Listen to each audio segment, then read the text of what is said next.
নামাজে সেজদায় চোখ বন্ধ রাখলে কি হতে পারে, কি ঘটতে পারে, কি পরিণতি হতে পারে?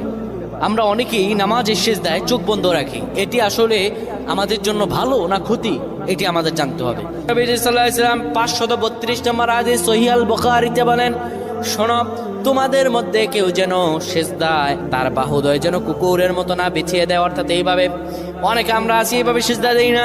আমরা সেজদায় এই যে বাহুদয় আমরা জমিনের মধ্যে লাগিয়ে দেই, রাসূলুল্লাহ স্পষ্টত নিষেধ করেছেন এইভাবে যেন কেউ সেজদা না দেয়। এইভাবে যদি সেজদা দেয় আল্লাহর দরবার তার নামাজ কবুল হবে না। শুধু তাই নয়, রাসূলুল্লাহ সাল্লাল্লাহু আলাইহি সাল্লাম সেজদার মধ্যে গিয়ে চক্ষু বন্ধ করা ঠিক নয়।